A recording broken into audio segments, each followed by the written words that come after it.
quite often there's an impenetrable gap. There's an abyss between our view of the world and reality and their view of the world and reality.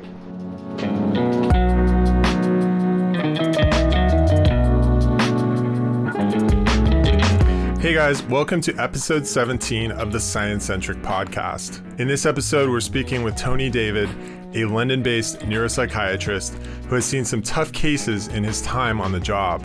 For 28 years, Tony worked at Maudsley Hospital in South London, where he saw some truly confounding conditions. For example, a patient with both Parkinson's disease and schizophrenia, which is extremely difficult to treat because the medication for each illness makes the other one worse. Then there's the journalist who suffered a brain injury and began thinking his friends and family had been replaced by imposters. Or how about the young woman who appeared to be in a vegetative state, but could suddenly carry on a normal conversation when given electroshock therapy? Tony has captured all of these hard cases and several more in his new book, Into the Abyss, a Neuropsychiatrist Notes on Troubled Minds. The book masterfully weaves together patient stories, the science behind their conditions, and Tony's own struggles, teasing apart the biology, psychology, and sociology of mental illness. Tony and I discuss all this and more in the upcoming interview, so stay tuned. But before we dive in, a quick reminder that we need your support to keep this channel going. One way to do that is becoming a member on Patreon. For a small monthly donation, members get benefits like early access to new episodes and their names mentioned in the credits. Head over to sciencecentric.com/support for more info. Other non-monetary ways you can show your support are liking and sharing this episode and, of course, subscribing to the channel. All right, enough of that. Let's get into it. Welcome to the podcast, Tony. It's so great to have you here. We're really lucky to have you. I'm sure you're a very busy guy, taking care of patients and teaching and all the things that you do. So thank you very much. No, thank you, Eric. It's a pleasure to be here. Yeah. So we're going to talk about your book, but first I wanted to just ask you a little bit about the field that you're in, neuropsychiatry. What is neuropsychiatry and how is it different from psychiatry? Is there a difference, or maybe there's just something different in the UK versus the US? So no, it's a fair question, and I think we have the same. You have the same thing in the US. And we would say that it is a branch of psychiatry, but it is particularly interested in that area where psychiatry and neurology meet. So it's people who have neurological conditions who also develop psychiatric or mental health problems. Through brain damage or disease or injury, as well as people who present as if they have a neurological condition, but doctors aren't really sure whether they really do, and there's sometimes a little bit of dispute about that. So how would you? I mean, what would be the difference between psychiatry and neurology? Because when I think of psychiatry, I also think that probably involves neurology, but is there a bright line there, or is it how do you distinguish those two things? It's not a very clear line. There's a real gray area. There are conditions that both neurologists and neuropsychiatrists see every day, the same sort of conditions. But we definitely, as psychiatrists, come across, take them on in a different way. We're not so good at physical treatments. We take advice from neurologists and physicians about that. And I think, in a way, the book tries to explain the essence of our approach. So that's a good segue. So the book is called Into the Abyss. And what is the abyss? And is it, I'm assuming, and I've read it, the abyss of the human mind, as it were? Yeah, it's taken from a quotation from Karl Jaspers, who was a psychiatrist and philosopher at the turn of the last century, and he really wrote a lot about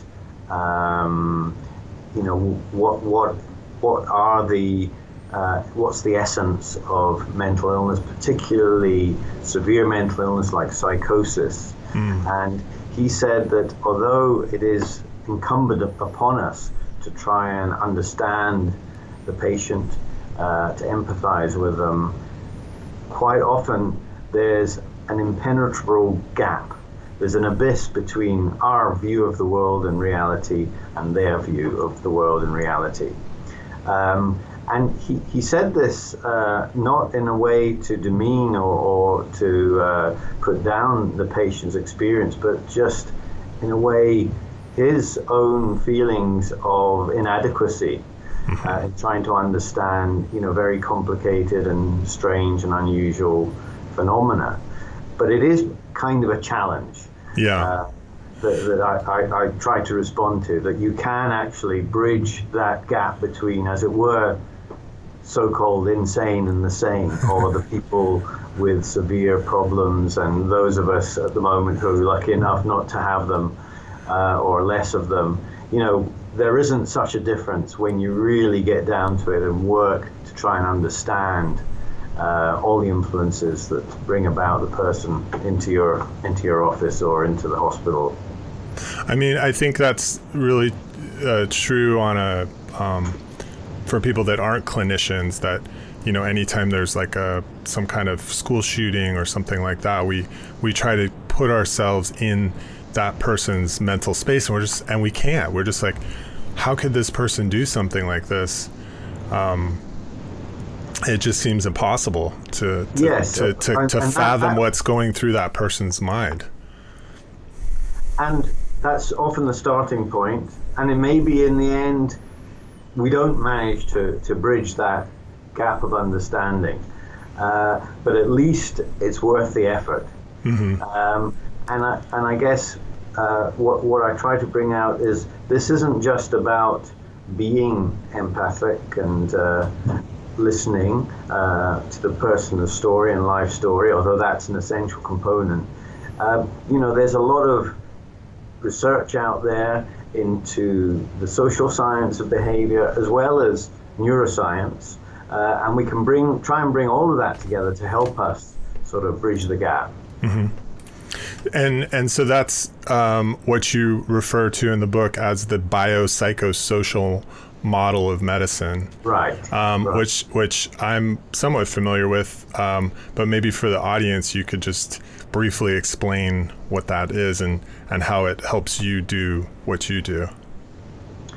Yeah, well, it's a term that was coined by a physician, an American physician called George Engel back in the 70s. And I think one of his motivations was to say, look, understanding the person's disease is not really enough to be their physician. And yet he also wanted to distance himself from psychoanalysis and Freudian kind of models that were still very dominant at the time, especially in the US. So it was about saying, look, we've got to understand the person's biology and physiology, but we've also got to understand their social context, and we've also got to understand their own understanding, their perceptions, their beliefs, and that neither of these has primacy. It is incumbent upon us to try and bring them all together. I think we're still struggling with what exactly that entails, because in some ways it just sounds like, well, it's motherhood and apple pie, of course, yeah. All of that's important. But actually, I think since Engel, there's been a number of really quite deep philosophical and scientific explorations of what that actually means. How, say, to give a simple example, how physiological stress or emotional stress can produce changes in the immune system, which then can produce changes in brain connectivity and development, and it can set up a kind of circle that you then see the world in a different way. That might mean that you're more susceptible to stress. Yeah. So, it's also about how the body and the mind connect as well. Right. Yeah, and I think you can see that most clearly in like the placebo effects, where it's actually a powerful thing where the mind is having an effect on the body, but I guess we don't know. I think at some point in the book you express some frustration with this model in that it's hard to understand those connections between the bio, the psycho, and the social. And it's kind of a theory or a model that explains everything and nothing at the same time. I forget exactly how you put that, but it was something like that. That is one of the criticisms, but I think we've got to stick with it and try and see that it can explain specific things if we get the balance right. If we can, in some instance, we might need to weight the biological contribution higher than the others. Say where there is a demonstrable brain disease that sort of changed the person and changed their attitudes and behavior, whereas other conditions seem much more a product of culture and prevailing beliefs. For example, one of the examples is of eating disorders. So clearly appetite is hugely controlled by biological mechanisms. No organisms can survive without taking in energy and so on.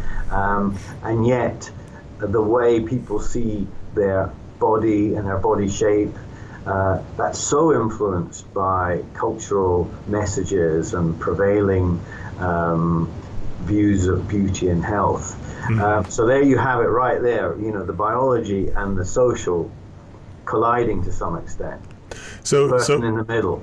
So that would suggest that like anorexia might look different in one country, for example, versus another based on sort of cultural standards. The way it sort of comes about, the differences in prevalence across different cultures. It's a good example of that. Yeah. So reading your book, it was, first of all, I really enjoyed it. It's just it's so well written, and I love the way that you've kind of woven the science and the stories of patients together. Just artfully done, I would say. Yes, and but I as I was reading this, I sort of drew a comparison between what you do and that popular TV show House MD with Hugh Laurie, and it seems like that you have a similar job in that you sort of get the hard cases, the things that aren't easily solvable. Do you think that's a fair characterization of what you do? To some extent. Or is that just sort of what ended up in the book was these difficult cases? I mean, I think I was working in a sort of tertiary service, so that most of the patients that came to me had been through a number of other people, and so in that sense, they were kind of extra complex cases often, but yet still they seem to exemplify some fairly straightforward, if really knotty problems. I guess the other thing is, House always got the right answer and proved everyone else wrong in the end. It was always as nice and neat as that. And I think that's also something that you can't escape from, that in the end you don't always get the answer, you don't always get it right. Right. Alas. But that's reality, that's life. Right. As opposed to TV. Yeah, and I think there might have been a few episodes where he did get it wrong, and then he'd devolve into self-harm or something because he was so upset about it. Yeah, let's not take it too far. So related to that, what was the origin of this book? Like what were the seeds of writing it, or did somebody approach you about writing it? No, I was sort of looking to take a slight change in my career anyway, taking on a new appointment as with a more sort of administrative role. So I haven't given up my clinical work, but I do less of it now. So it seemed like a good time to take stock of some of the really interesting cases that I'd seen and hoped I could share. There is a whole literary genre of cases from various perspectives. But I felt that none of these really convey what it's like to be a psychiatrist, and certainly not a neuropsychiatrist. And even though you've got people like Oliver Sacks who are superb communicators, who one really would aspire to being anywhere near as adept as them as conveying the complexity of the human mind. It is very clear that he is still a neurologist, and that the psychiatrist, even with the same sort of person in front of them, would approach things differently. And so that was a challenge for me that I wanted to try and rise to. Yeah, and I think what makes this genre so interesting is that you have the science, you have the sort of patient story, but then it's also about you and sort of what you're going through, dealing with a case that's very difficult. I think that just makes a really interesting format for reading. If you didn't have that aspect of it, if you didn't have that your own personal sort of reaction to what's happening, then it wouldn't be as interesting. But there are a number of cases where I could see, or you're communicating that you're sort of conflicted about what to do next. Oh, for sure, yeah. So to try and sort of take the lid off the process, and what I say is just demystify some of what's going on. Yeah. So even though we don't necessarily understand the complexity of human interactions, it's not sort of magic. Yeah. So I think there is a process that's going on there that if you sort of stand back, you can try and unravel it. Yeah. And the clinician's individual responses to what's going on in the consultation, that's a sort of has been regarded for a while as a sort of good test bed. There's evidence there. You've got to be very careful that you're not imposing your own problems or your own beliefs upon the person. Yeah. But where you feel listen to that, because that can really be quite give you a good direction. Yeah, and you mentioned I guess you could think of it as your own sort of biopsychosocial, being aware of your own biopsychosocial thing going on.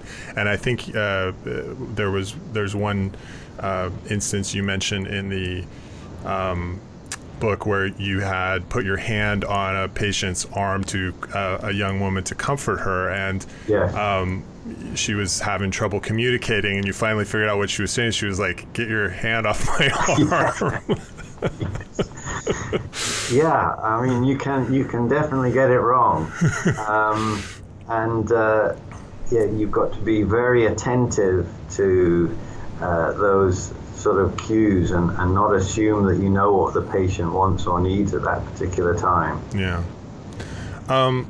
So I wanted to talk specifically about a couple of cases in the book. We won't go through them all because I want people to read this for themselves. One is this case of this young woman named Emma. So when you first met her, she was in what looked like a vegetative state. Was not responding to anything. But as you began to treat her, you noticed that she was responding to some things, which was very strange. So maybe you could just tell us a little bit more about Emma and how you addressed this patient. Yeah, so this was a very, very tough and interesting case. I mean, all the cases aren't just one person. They're an amalgam of a few people often. But the essence is all there, and I'm obviously trying to get to a truth, but at the same time, preserving anonymity and so on. But this was a very, very challenging case where she had ended up on a unit with people who had catastrophic brain damage, who were hooked up to all the monitors, that were just lying in their beds requiring constant nursing care. And she'd ended up there, and they weren't really sure what they were dealing with. And it might have gone on, and it was kind of by chance that they said to me, could there be something that's more from a neuropsychiatric point of view going on here? And it did seem that there was. As you say, there were just sort of times when she seemed to demonstrate some kind of awareness of her environment or interaction in a way that would have required quite high levels of cognitive ability. And then, of course, when you get to the story, the history, as it were, how the person's ended up there, then, of course, things tend to reveal themselves, and it's not such a surprise. And just to back up a bit, when people are in a sort of presenting in a classical vegetative state, they just don't respond to anything, right? I mean, you could sounds or anything. So the fact that she was having some of these responses indicated that there was still something going on with her brain. Although even people who have definitely had catastrophic brain injury from whatever reason, there's still reflexes going on. And so it still can be a little bit of a challenge whether the person, there's a sort of agent behind all of that. And then there are also conditions that aren't, strictly speaking, vegetative state or prolonged vegetative state, like the so-called locked-in syndrome, where, again, a neurological condition, usually due to a stroke affecting part of the brain stem, and the person all they can do usually is just move their eyes, sometimes just up and down. So if it wasn't for that, you would think that they had no responsiveness. But one's always got to be a little bit wary. But the level of response here was even more than that. As much as someone with the locked-in syndrome, who such people can have completely full levels of cognitive ability. But you would have thought this person had very limited, and yet they seem to react to certain people in certain ways, that there was an inconsistency about their behavior. They sometimes moved and sometimes didn't. And you I think you mentioned at one point that she smiled in reference to a song or a joke or something. That's right. I mean, and it's often, doctors can come in and they do their stuff, and sometimes nothing much happens. But it's nurses who are looking after a person day after day that really things kind of tend to come out. through that kind of prolonged contact. And it was really through that kind of relationship that had obviously built up between this young woman and the nursing staff that revealed that there was more going on. Yeah. So, and sorry, we didn't mention, and you said this may be sort of an amalgam of several people, or? Yeah. Okay. Yeah. So you've seen this maybe a couple of times, but what age are we talking about here? Is there a way to talk about that makes sense? Yeah, I mean, it's the case exemplifies the sort of age range where we see this kind of syndrome, and it is sort of late adolescence into early adult life that you tend to find these cases. They're not well described in the scientific literature. It's a kind of new emerging field. Yeah. Which has, that's why it's attracted various different names. But I think. And what is the name? What is the name that it's been given, or that makes sense, I guess? Well, one name is persistent refusal syndrome, which has come out of the child psychiatry literature. It's not very good. It's not a very good label, but that's kind of where we started from. So and that's where you just sort of refuse to live, right? I mean, you're just kind of going, I'm done, like I'm giving up here, or is that what that is? Well, it's a little bit more active than that. And if you think of someone who's an adolescent who has, and it's not come on very quickly, it's gradually the person is withdrawn and doesn't want anything to do with what's going on around them, eventually takes to their bed, eventually doesn't want to eat, maybe, doesn't want to speak, and so gradually withdraws from the world, and may resist if you try and sort of wake them up or engage them, or even a very positive, nurturing way. They just turn over or curl up in a ball. Yeah. So that's why the sort of refusal thing came into the terminology. This case that's described in the book didn't have that kind of active refusal. It was just a sort of passive withdrawal, wasting away, as it were, from human interactions. Yeah. Which made it even more sort of troubling in a way. Right. But really, what underneath it was a sort of clash of ideologies between the person's father and the advice he was getting, that this is something to do with the long-term effects of a virus. It's nothing to do with psychiatry, and there's no cure, so don't even try and do anything. You'll just make it worse. Yeah. Compared to, I think, perhaps a more natural approach, which is at least to try and, if you can communicate, let's try and get the person going again. So that's what made the case so complicated and difficult. Yeah.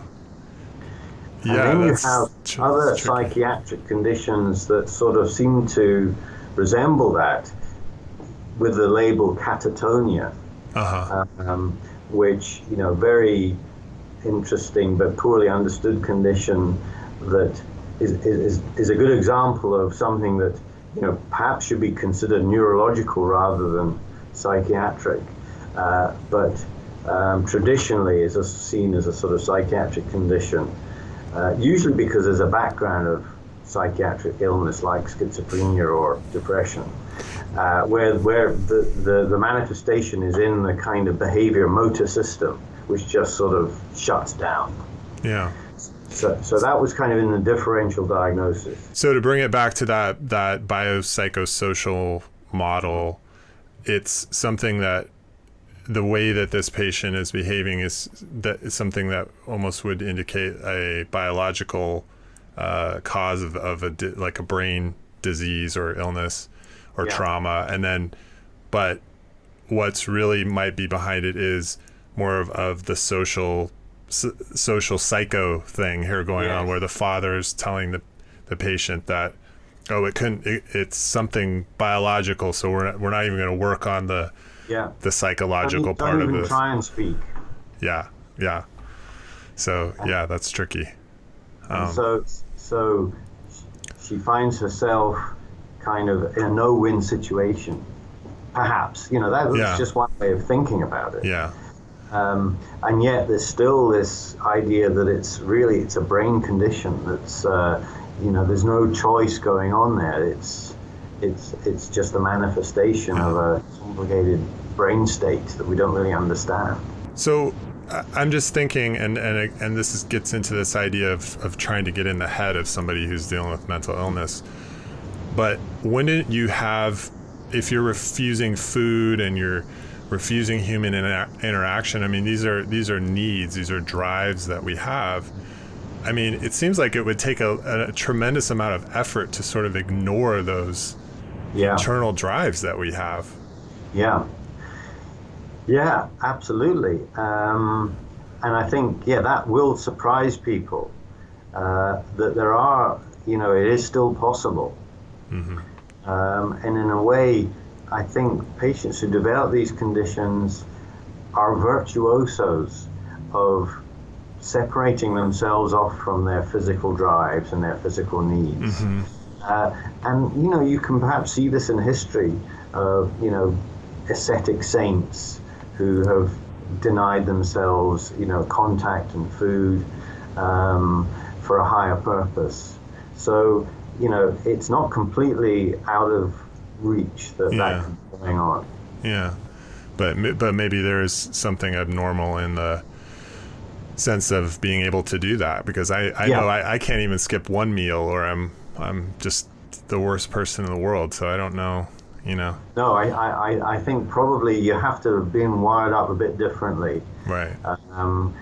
But as I mentioned, eating disorders earlier, quite common. But even there, you can see the person who has a certain makeup that they're able to deny themselves sustenance and have a sort of strength of character that's almost impossible to break. In fact, you could say that rigidity that they have mm-hmm. is the problem. Mm-hmm. And it may actually serve them well in some ways. Perfectionism, for example, is a good trait. For a researcher, that's great to be a perfectionist. But if it's so, rigid, it's going to be very disadvantageous. Yeah. So you ended up treating this patient with what's the correct term? I think in the public call it electroshock therapy, but I don't. Yes. Electrocranial. Electroconvulsive therapy. Electroconvulsive therapy. Okay. It's not much better than electric shock therapy, really. ECT. ECT. Because that is a very well established treatment for catatonia or catatonic stupor. And can be, miraculously therapeutic. And after a lot of deliberation, and after everything else sort of less invasive had been tried and failed, it was thought that this was worth a try. Mm-hmm. And indeed had an absolutely dramatic effect, which said to me that whatever else was going on in between her and her family, and between the medical establishment and other views, there was also something going on that was biochemical, mm-hmm. neurophysiological. Otherwise, how could you really explain the response? Yeah. So, could it just be a sort of, we're talking about this sort of asceticism or withdrawal? It just sort of snapped her out of it in some general way that it was just kind of like, whoa, like, hey. Yeah, well. I don't know enough about electroconvulsive therapy, but. But what was interesting, it didn't happen after the first trial. Yeah. It took about 3 or 4 which is more the pattern you see in people with very severe depression. Mm-hmm. Usually nothing happens after the first treatment. And it's not hard and fast, but you would say, well, if it was just about sort of being woken up in a way, in a very dramatic way, or just even the placebo response, mm-hmm. why would that wait for 3 or 4 treatments? Right. And in fact, as I described, there was a kind of experiment took place, not through not through any planning, but the ECT happens under a general anesthetic, albeit just for a few minutes, so the person doesn't feel anything. And the anesthesiologist who came along that day used a different anesthetic that Emma had an allergic reaction to. So she had the anesthetic, but then spiked temperature, and the anesthetist said, no, I don't think we should go ahead with the ECT, you better find out what's going on. And that happened twice. And then we figured out, it's probably the change in the anesthetic agent, and it's producing an allergic response. So it was like having what in an experiment would be called sham ECT. Interesting. You get the anesthetic, you don't know what's happened, you wake up, you might have had ECT, you might not have. And in those instances, there was no response. And then when it went back to having the anesthetic followed by the ECT, again there was. Okay. And it was dramatic. She woke up, she spoke, she engaged with us, albeit temporarily, and then spoke about her sort of strange beliefs about what she thought was going on in her body, consistent with what her father believed. So it wasn't coming out of nowhere. Yeah. And just to have those conversations, made such a huge difference to try and understanding what on earth had gone on for those years leading up to this. But I don't want to spoil the ending. Well, let's. Nothing's as simple as you think it's going to be. I mean, I think that, without giving everything away, I think that, the way this was resolved is that you never actually did resolve it. You never did find out really what was going on. No, the temporary benefit wasn't sustained. Yeah, basically. Yeah. So that's, I guess one question I have about that is how common is this sort of thing, or is this, you said that there's a couple patients that you've treated that have been like this, but do we have any idea of the prevalence of this sort of thing? And also, one other question about this, is there, does it have any connection to depression, which is sort of this turning away from the world? I think it is very rare for these cases to be as severe. I couldn't really tell you what the prevalence was. Mm-hmm. And I think it's a kind of end state that you can arrive at from different routes. Mm-hmm. And sometimes very severe depression will take you there. Yeah. And sometimes severe psychosis will take you there. A person is so perplexed or frightened by beliefs of persecution or whatever, and their only kind of defense is to completely withdraw from the world. So it might look quite similar, but actually there's something different going on. Then you have this other route, which is more like I was saying before, usually younger people, kids, who are in some sort of conflict situation. And that's where there's been a little spike in these cases, been seen in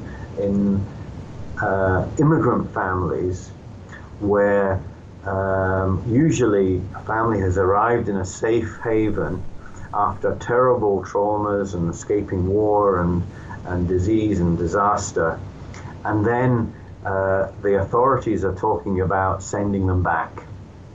And in a way, the child takes on the task of saving the family, sacrificing him or herself to save the family. I'm sure it's not conscious, but sure. sort of that's the context that happens. And that's there's been a flurry of those sorts of cases described in the literature. So it does sound like it could be some sort of defensive mechanism. Yeah, interesting. But again, it takes a certain person who can actually sustain that, and usually there's other things going on, and maybe they're also depressed. Who wouldn't be? But that the kind of political situation just hypes everything up. Do you think that in these cases, if there was an earlier intervention, that could change the course of things? I mean, by the time you're seeing patients in this condition, it sounds like they're kind of almost beyond hope. But if there was an earlier intervention, do you think that would change the For sure. I mean, it's a kind of truism in the whole of medicine that, get there early. And I'm bound to think that would be the case. Yeah. And I guess the reason I asked about prevalence was, is this anything as a parent, like a parent should be looking out for or concerned about? Are there any warning signs that would, or is you would know?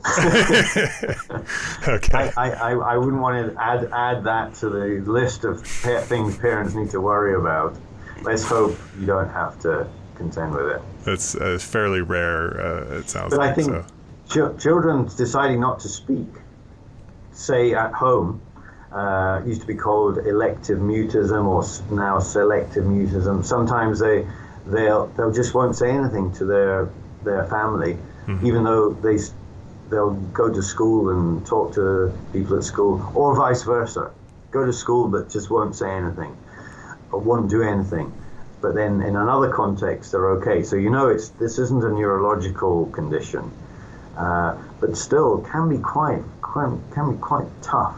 Yeah. Because obviously the kid is in a situation they can't just tell you what's going on. They're enacting it in this way. Yeah. So that isn't so common.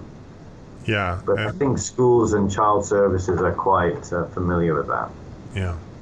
Yeah. I mean, in all of these cases, it's got to be difficult to treat a patient that doesn't talk, because it seems like self-report is so essential to what you do. But usually those cases are short-lived and they tend to be resolved. Yeah. All right, great. So another case that I just thought was really interesting in the book was the case of Patrick.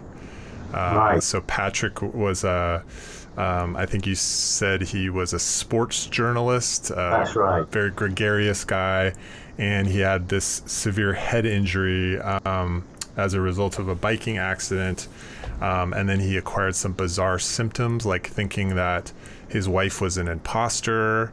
Everybody he knew had been replaced by these imposters, and that he was already possibly dead and living in this kind of shadow realm.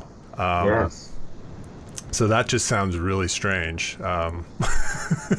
Very, very bizarre and strange. You find that, Sorry, I was just gonna say sorry. that the only thing that I could think of where I could relate to that in some way is a feeling of deja vu, where you have a feeling that I've sort of been here before, but it's different. I was trying to think of something that was along those lines, like, gosh, this seems so familiar. Did I dream this? But it's not exactly. It just feels weird. Yeah. No, I think that's a good observation. I think that sort of the deja vu feeling, it is slightly in the same category. And usually that's a sort of momentary feeling. But imagine if it was like that for everything. And, you didn't sort of blink and then, that was just a deja vu.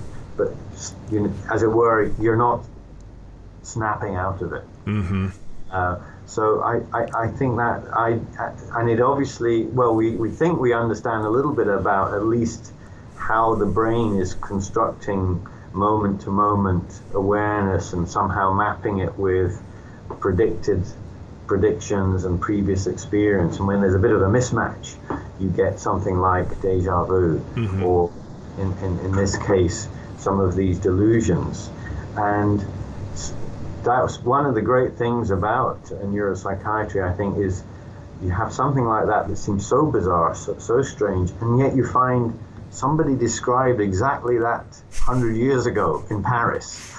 And you think, well, hang on, this can't be just random. There's something really going on. And that's the case. So this is the sort of the Capgras delusion of being replaced or being in an alternative world.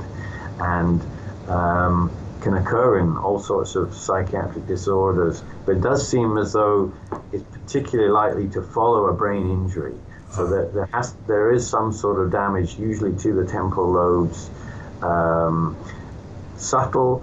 The person recovers, seems okay, and yet some connections have been disrupted, and it's to do with what gives us our sense of familiarity. So we can see people, we can see a scene, we can say that we've seen them before or not, as in deja vu, but there's something usually that we get, this physiological sense that, yeah, that's somebody I recognize. It's a kind of a reflex that's happening subconsciously. Mm-hmm. And so the conscious recollection or recognition combined with that physiological kick tells us, yeah, I recognize that person.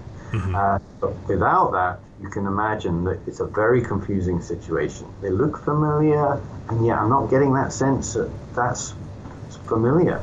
What's wrong? Maybe it's, of course, it doesn't automatically lead you to say, maybe this is an alternative universe. But if you've also got problems with your reasoning and you're likely to entertain different hypotheses without sort of ranking them in terms of likelihood, you end up alighting on one of those other explanations. Mm-hmm. And so I believe you said in the book that, especially with other people, that it's an emotional feeling that we have towards other people, and it's like if that's missing, then it doesn't feel like that's the person that they're supposed to be. It's like, why isn't that something inside is saying, why isn't that provoking that emotional response to this person? So this must not be the right person. That's such a weird way of looking at it. I think like we think, oh, well, as long as that person has those features and we recognize them, but there's this emotional component that we're not even really aware of that's happening. And there's quite a lot of debate in the scientific literature about how that you need more than one hit. I think we can identify with this feeling of unfamiliarity,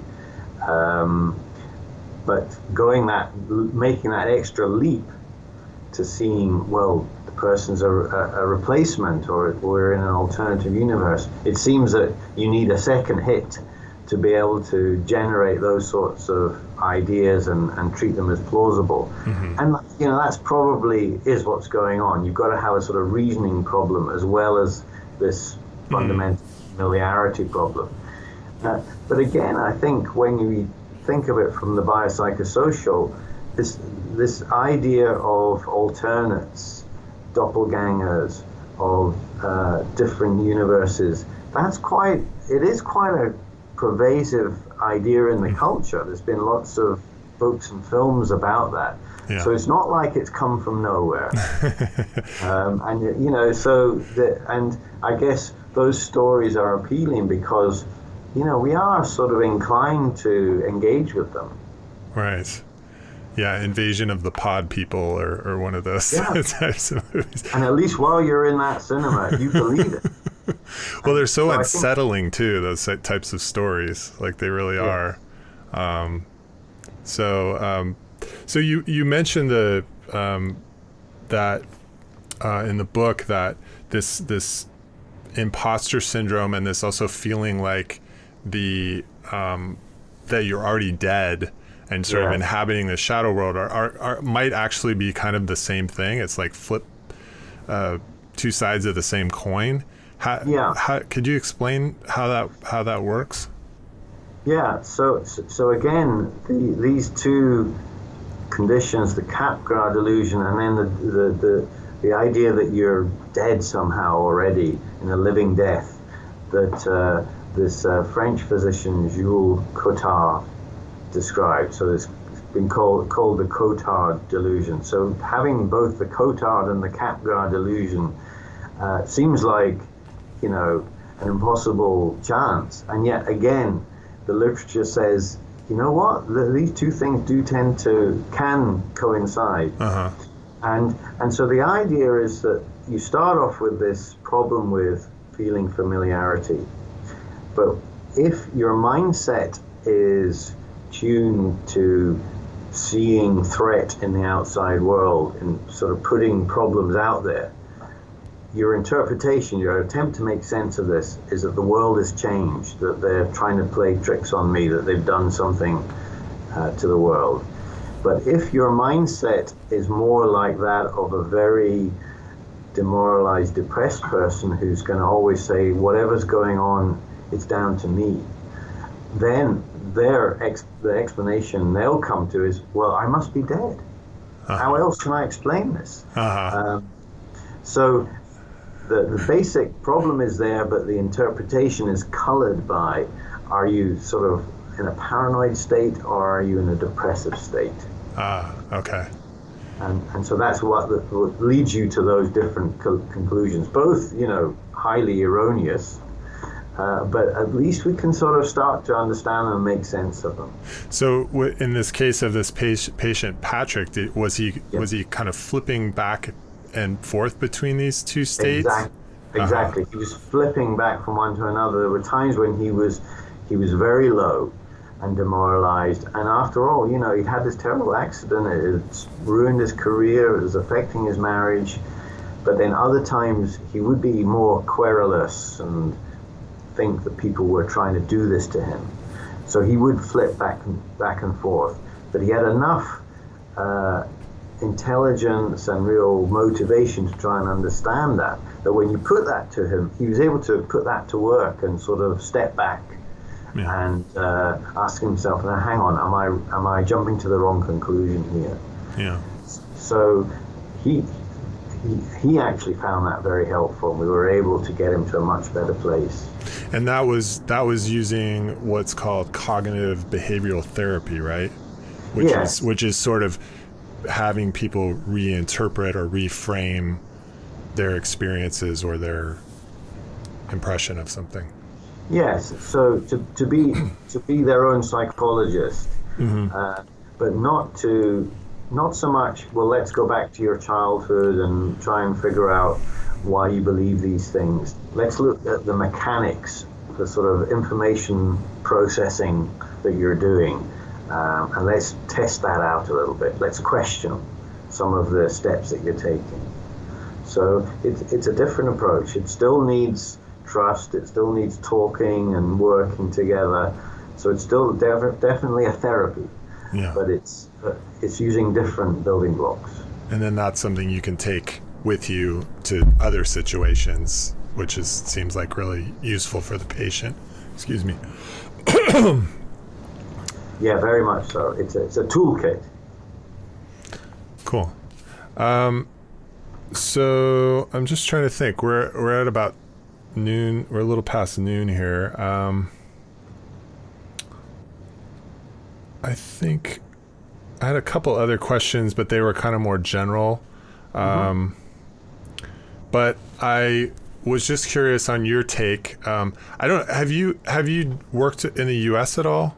I wasn't sure about that. Yeah. I was just curious on your take if you think that the U.S. versus the U.K. is one better at treating some of these mental health issues than the other, in terms of the NHS. And I know there's a lot of concern in the US about mental health, and a lot of mental health going untreated, and we have issue with people being like uninsured. Have you seen a difference having worked in the US versus the UK in terms of how we deal with mental health?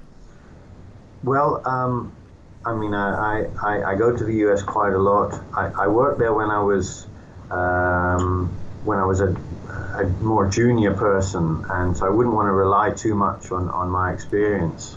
But it does seem to me, then, I don't know whether it is still true, that the state system in the US was pretty good at looking after people with severe and chronic mental illness like schizophrenia.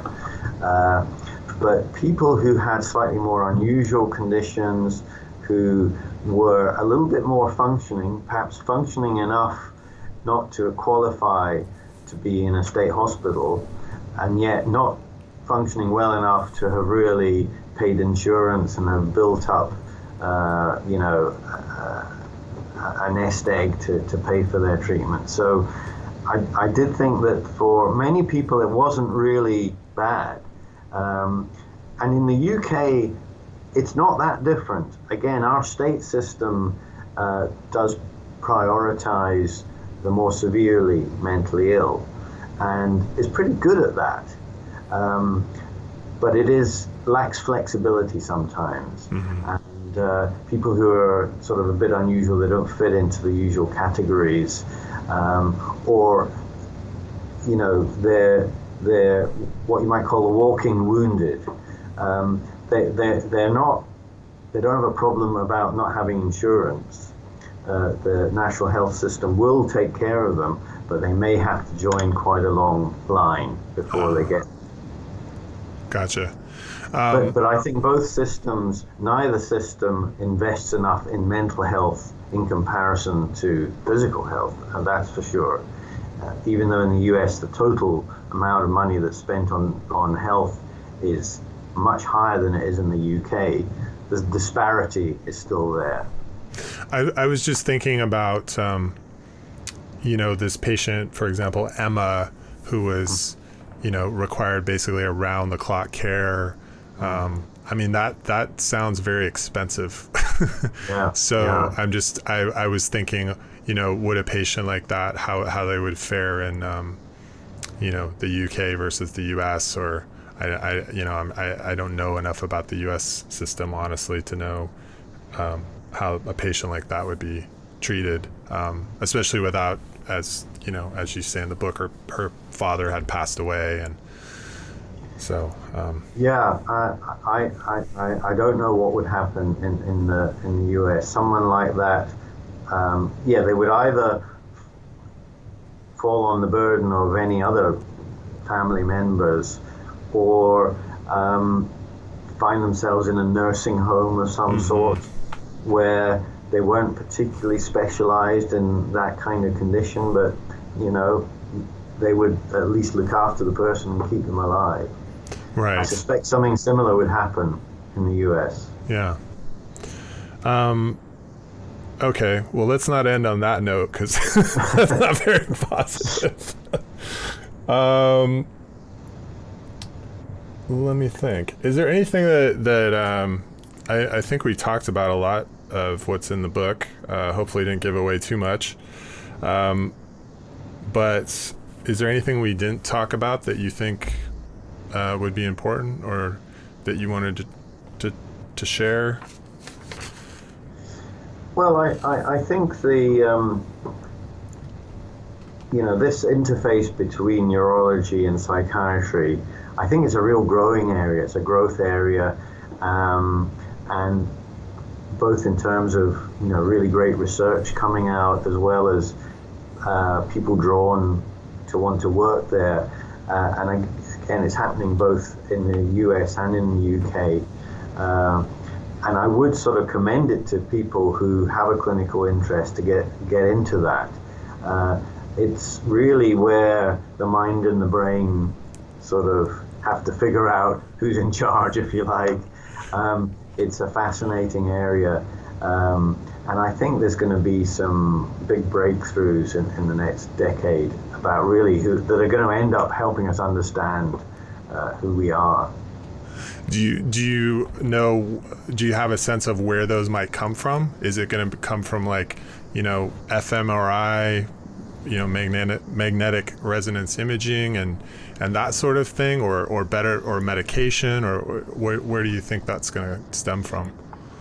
Well, I think the neuroimaging advances in neuroimaging it's already made a huge impact in terms of understanding mind and brain, but functional MRI surprisingly hasn't had a big impact on clinical psychiatry. But I think that's probably around the corner as it becomes more widespread, more easier to use. The software becomes much easier. I think we will start using it as a clinical diagnostic tool.